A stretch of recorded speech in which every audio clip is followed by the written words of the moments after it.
Hello friends, welcome to back my on YouTube channel Prachand classes में आप सभी का स्वागत करता हूं। दोस्तों कैसे हैं? आई होप आप लोग ठीक ठाक होंगे। तो दोस्तों देर न करते हुए हम अपने चैनल से पाठ 2 भूगोल का लेकर आए हैं, कक्षा 6 का, जो कि आप प्रिपरेशन करने वाले यूपीएससी छात्रों को बहुत ज़्यादा इम्पॉर्टेंट है। तो दोस्तों देर न करते हुए हम पाठ 2 लेक्चर नंबर 2 लेकर आए हैं ग्लोब अक्षांश एवं देशांतर से। तो दोस्तों हमारे वीडियो पे नए हो तो हमारे चैनल को सब्सक्राइब कर लीजिए और बेल आइकन दबा लें और अपने दोस्तों में ज़्यादा से ज़्यादा शेयर करें और इस महासंग्राम क्लास में आप लोग ज्वाइन करें और अपने सपने को साकार करें। तो दोस्तों देर न करते हुए हम अपने वीडियो स्टार्ट करते हैं। देखिए दोस्तों, आज का हमारा महत्वपूर्ण अक्षांश है। जो अक्षांश रेखा होता है यह एक दूसरे के समांतर होता है। समांतर का मतलब होता है एक दूसरे के समांतर का तात्पर्य यह है कि यह जो रेखाएं हैं एक दूसरे को कभी प्रतिच्छेदित नहीं करेंगी। जो अक्षांश रेखा होता है, आपका एक क्वेश्चन यहाँ बन जाता है, अक्षांश रेखा कैसा होता है? तो अक्षांश रेखा आपका एक क्या होता है? समांतर रेखा होता है, जो कभी एक दूसरे को कभी नहीं काटते हैं। देखिए दोस्तों, आपका कहा जा रहा महत्वपूर्ण अक्षांश समांतर रेखाएं, ठीक है, ये आपका हेडिंग है। इसमें है विषुवत वृत्त आपका होगा 0 अंश। मतलब जो आपका विषुवत वृत्त ये है, आपका ये क्या है? विषुवत वृत्त है दोस्तों, जिसका मतलब बोल रहा है आपका कितना होता है? 0 अंश होता है। विषुवत वृत्त क्या होता है? पृथ्वी को 2 बराबर हिस्सों में क्या करता है भैया? बांटता है। जो पृथ्वी के 2 बराबर हिस्सों में बांटता है उसे कहते हैं विषुवत वृत्त। और विषुवत वृत्त के ऊपरी वाले भाग को कहते हैं उत्तरी गोलार्ध और निचली वाले भाग को कहते हैं दक्षिणी गोलार्ध। ठीक है दोस्तों, और हमने बताया था कि पृथ्वी में भी ध्यान दीजिए, आपका जो ये ग्लोब होता है उसमें भी 2 ध्रुव होता है। एक होता है उत्तरी ध्रुव और एक होता है दक्षिणी ध्रुव। ऊपर वाला होता है आपका उत्तरी ध्रुव और नीचे वाला आपका क्या होता है भैया दोस्तों? दक्षिणी ध्रुव होता है। तो दोस्तों वही बोला जा रहा है विषुवत वृत्त आपका होता है 0 डिग्री 0 अंश। तो आपका होता है भैया विषुवत वृत्त जो आपका होता है भैया 0 अंश का होता है। और बोला जा रहा है उत्तर में 90 डिग्री मतलब 90 अंश, जो आपका उत्तर में है मतलब ऊपर की तरफ उत्तर में आपका भैया 90 वहां पे अंश बनेगा। और दक्षिण में मतलब नीचे के साइड में भी क्या बनेगा? 90 अंश का कोण बनेगा। ठीक है दोस्तों, के अतिरिक्त मतलब इन तीनों के अलावा विषुवत वृत्त का जो 0 अंश है और साथ साथ आपका उत्तरी गोलार्ध में जो आपका यहाँ पे ध्रुव पे बन रहा है 90 अंश और दक्षिण गोलार्ध पे जो ध्रुव पे बन रहा है 90 अंश, इनके अलावा 4 महत्वपूर्ण क्या है? अक्षांश रेखाएं हैं। और अक्षांश रेखा हमने बताया क्या होते हैं? एक दूसरे के समांतर होती है। ठीक है दोस्तों, तो पहला आपका है उत्तरी गोलार्ध में कर्क रेखा। उत्तरी गोलार्ध में क्या? कर्क रेखा। ध्यान दीजिएगा भाई, विषुवत वृत्त के ऊपरी वाले भाग को कर्क रेखा और जो आपका विषुवत वृत्त के नीचे आपका रेखा है इसे बोल रहे हैं मकर रेखा। ठीक है दोस्तों, तो बोल रहा है विषुवत वृत्त के ऊपर जो आपका भैया उत्तरी गोलार्ध में मतलब भैया ऊपर है, तो उत्तरी गोलार्ध में कितने अंश का कोण बनेगा? 23.5 अंश का। कितने अंश का? 23.5 अंश का कोण बनेगा। और वही मकर रेखा विषुवत वृत्त के कहा? दक्षिणी गोलार्ध में। दक्षिणी गोलार्ध में कितना अंश बनेगा? वो भी मकर रेखा भी 23.5 अंश का कोण बनेगा। ठीक है दोस्तों, ध्यान देना, हम क्या बोले? विषुवत वृत्त के उत्तरी गोलार्ध में क्या बनेगा भैया? कर्क रेखा आपका 23.5 अंश बनेगा। और वही विषुवत वृत्त के दक्षिणी गोलार्ध में मकर रेखा भी कितना बनेगा? 23.5 अंश का कोण बनेगा। अब हमारा ये 2 टॉपिक क्लियर हुआ। अब इसके बाद आपका आएगा कि विषुवत वृत्त के 66.5 उत्तर में उत्तरी ध्रुव, मतलब यह ध्यान दीजिए 66.5 उत्तर में उत्तरी ध्रुव। हमने बोला कि वो आपका ऊपर वाला होता है नॉर्थ पोल और आपका यहाँ पे होता है साउथ पोल। नीचे वाला आपका होता है साउथ। साउथ माने होता है दक्षिण और पोल माने होता है आपका ध्रुव। तो भैया ध्यान दीजिए, ऊपर वाला उत्तरी ध्रुव और नीचे वाला दक्षिणी ध्रुव। तो वही बोला जा रहा है ऊपर का जो आपका होगा विषुवत वृत्त के मतलब आपका उत्तरी गोलार्ध में मतलब विषुवत वृत्त के 66.5 में उत्तरी ध्रुव मतलब आपका ऊपर वाला 66.5 ही मतलब होगा आपका 66.5 अंश उत्तरी ध्रुव होगा। और वो भी ऐसे विषुवत वृत्त के दक्षिणी गोलार्ध में आपका जो विषुवत वृत्त के दक्षिणी गोलार्ध में 66.5 क्या होगा भैया? दक्षिणी ध्रुव होगा। ठीक है दोस्तों, हमने क्या बोला कि भैया विषुवत वृत्त आपका होगा 0 अंश।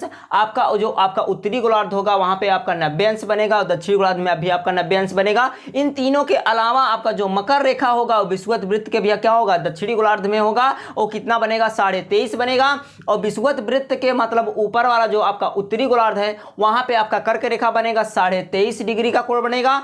और इसके बाद आपका विषुवत वृत्त के 66.5 अंश उत्तर में आपका उत्तरी ध्रुव बनेगा।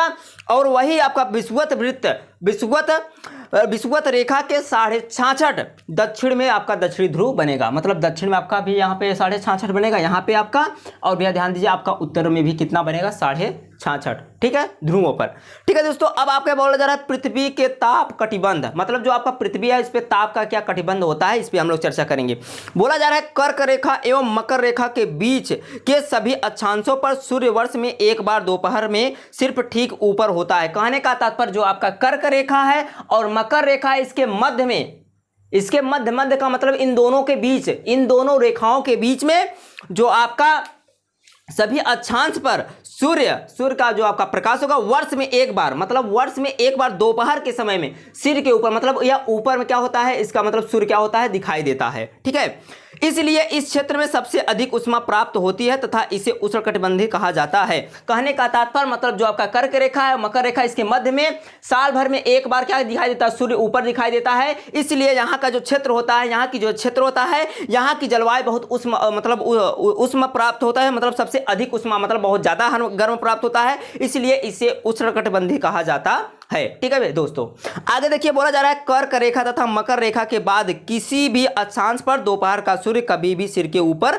नहीं होता है। कहने का तात्पर्य है कि अगर कर्क जो रेखा है और मकर रेखा है के बाद किसी भी अक्षांश पर दोपहर फिर क्या होगा, दोपहर के समय सूर्य कभी भी ऊपर नहीं दिखाई देगा। ठीक है दोस्तों, आगे देखिए ध्रुव की तरफ सूर्य की किरणें तिरछी होती जाती हैं। मतलब जो आपका ध्रुव होता है, चाहे आपका बोलते हैं कि आपका उत्तरी ध्रुव होता है और एक दक्षिणी ध्रुव होता है, तो ध्रुवों के पास जो आपका किरण होता है वो क्या होता है भैया, तिरछी पड़ता है, जो सूर्य का प्रकाश होता है वो तिरछा पड़ता है। ठीक है, इस प्रकार उत्तरी गोलार्ध में कर्क रेखा एवं उत्तर ध्रुव वृत्त तथा दक्षिणी गोलार्ध में मकर रेखा एवं दक्षिण ध्रुव वृत्त के बीच वाले क्षेत्र का तापमान मध्य रहता है। कहने का तात्पर्य आपका जो मध्य में होगा आपका, इसका तापमान क्या होगा, मतलब निम्न रहेगा, सामान्य रहेगा, मध्य रहेगा। ठीक है, तो वही कहा जा रहा है कि उत्तरी गोलार्ध में कर्क रेखा, वास्तव में भैया उत्तर में आपका कर्क रेखा है और दक्षिण में आपका क्या है, मकर रेखा। ठीक है भैया, तो वही बोला जा रहा है उत्तर में आपका भैया कर्क रेखा और दक्षिणी गोलार्ध में आपका मकर रेखा एवं, ठीक है, तो इन दो मतलब ध्रुव, और ध्यान दीजिए आपका ऊपर क्या होता है, उत्तरी ध्रुव होता है, नीचे क्या होता है, दक्षिणी ध्रुव, इनके बीच जो आपका तापमान होगा एक क्या होगा, एकदम समान होगा। ठीक है भैया, आगे देखिए इसलिए इन्हें शीतोष्ण कहा जाता है। इसलिए इन्हें क्या कहा जाएगा,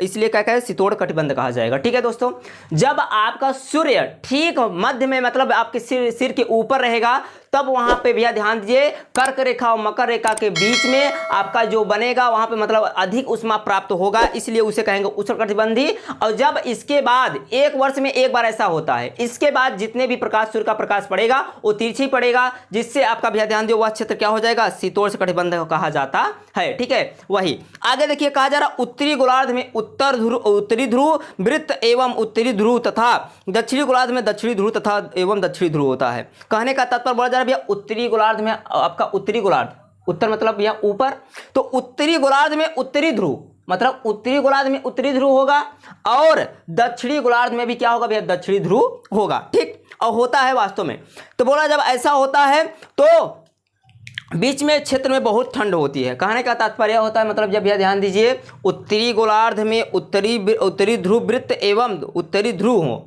मतलब उत्तरी वृत्त भी हो उत्तरी ध्रुव भी हो, तथा दक्षिणी गोलार्ध में दक्षिणी ध्रुव तथा दक्षिणी वृत्त होगा, तो ऐसे समय में भैया ध्यान दो उसके ठीक बीच में मध्य में वहाँ समय वहाँ क्षेत्र क्या हो जाएगा भैया, ठंडा हो जाएगा। क्या हो जाएगा, ठंडा हो जाएगा, क्योंकि यहाँ सूर्य 36 से ज़्यादा ऊपर नहीं आ पाता, इसलिए यह शीत कटिबंध कहलाते हैं। कहने का तात्पर्य जो आपका सूर्य का किरण तब उसमें क्या हुआ, 36 पड़ेगा, 36 पड़ने से आपका वहाँ का जो क्षेत्र हो जाएगा वो क्या हो जाएगा भैया, ठंड हो जाएगा। तो दोस्तों अब हम इसके हम लेकर आएंगे लेक्चर नंबर 3, जिसमें से आपका होगा देशांतर क्या है, उस पर चर्चा करेंगे। अगर हमारा वीडियो अच्छा लगा हो तो वीडियो को लाइक करके चैनल को सब्सक्राइब कर लीजिए।